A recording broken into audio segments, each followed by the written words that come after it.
What if I told you there's a method to increase penis length that doesn't involve surgery, pills, or shady injections? It's not a quick fix, it's not something you'll see in flashy ads, but it might actually work if you know what you're doing. In today's video, we're taking a deep dive into penile stretching, what it is, how it works, what kind of results are possible, and most importantly, whether the gains are real or just hype. This isn't just another bigger overnight scam. We'll break it all down with science, not marketing. Stick around because the truth might surprise you. Let's dive deeper into how penile traction actually works and what you can realistically expect if you decide to commit. At its core, traction is based on a simple biological principle. When you apply gentle, steady tension to tissue over time, the body responds by creating new cells. This process is called mechanotransduction, which is just a fancy term for how physical force turns into a biological reaction.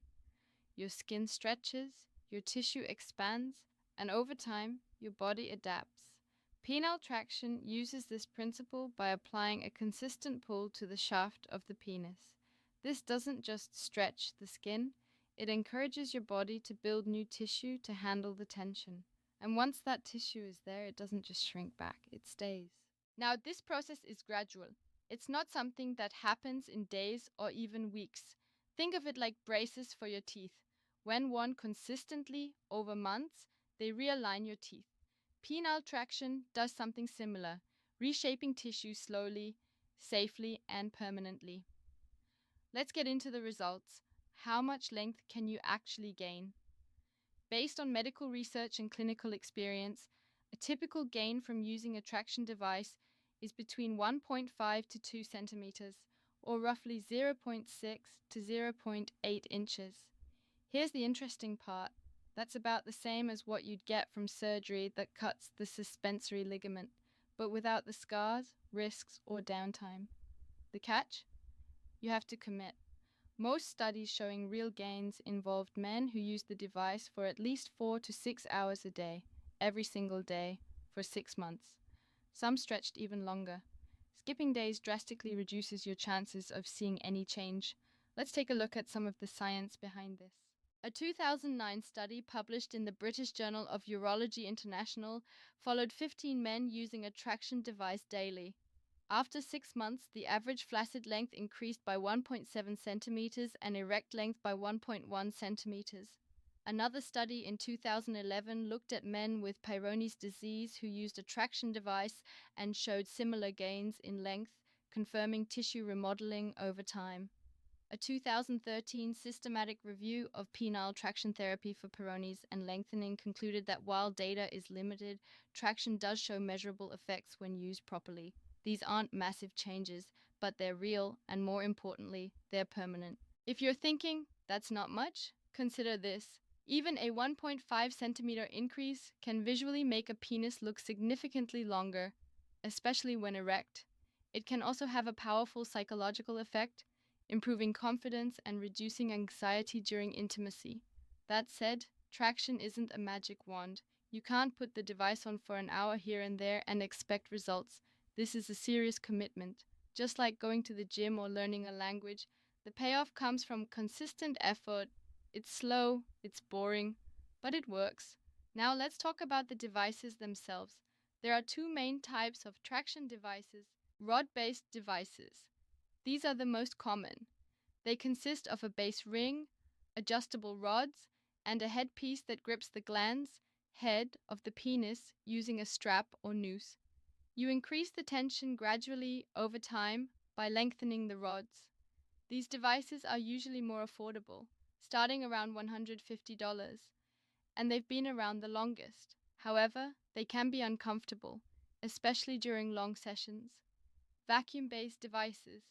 Instead of strapping down the head, these use a suction bell that gently pulls on the glands.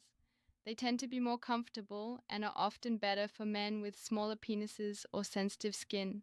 They cost more, typically $300 to $500, but are easier to wear for long hours. Both types work. It really comes down to personal preference and what you can wear consistently. Comfort matters more than price because if you stop using the device, you stop making progress. Each device comes with a learning curve. Expect some trial and error in the beginning. You'll need to adjust tension, find the right position, take breaks, and watch for any signs of irritation. Patience is key. Let's also talk about side effects. Omfort or occasional skin irritation, things like redness, pressure marks, or a slight ache. About 40% of users report some kind of temporary pain, but it usually goes away with adjustments or rest. What's crucial is not overdoing it. You can't force faster gains by cranking up the tension or wearing the device for 12 hours a day. That's how you end up with nerve damage, blisters, or worse. The goal is gentle, steady progress, not punishment. Now, a lot of guys ask, will this also increase girth? Unfortunately, the answer is no, at least not in any meaningful way. Traction affects length more than width. One small study in 2007 suggested a slight girth improvement, but the results were inconsistent and not clinically significant. If thickness is what you're after, you'll need to look into fillers, fat injections, or surgical options, which come with their own pros and cons. Let's compare traction to other popular methods and why many of them fall short. Vacuum pumps. These devices create a temporary increase in blood flow, which can make the penis appear fuller and firmer for a short period. Some men use them before sex or as a therapy for erectile dysfunction, but because the effect only lasts 20 minutes or so, they don't trigger lasting growth. Pills and supplements. Most of these are a complete waste of money. There's no scientific evidence that any pill can increase penis size. Some may improve blood flow or libido, but that's it. Weights or hanging. These might seem like a shortcut, but they're incredibly risky. Hanging free weights from your penis can cause serious injury.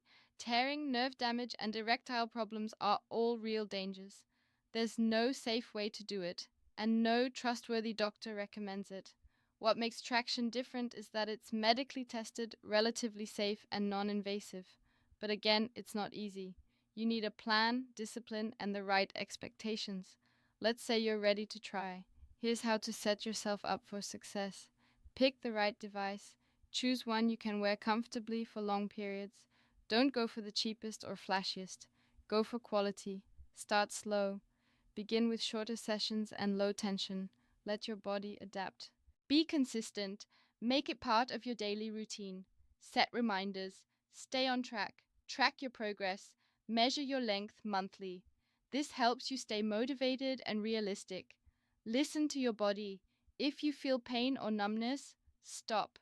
Comfort is more important than speed. And finally, don't let shame drive your decision.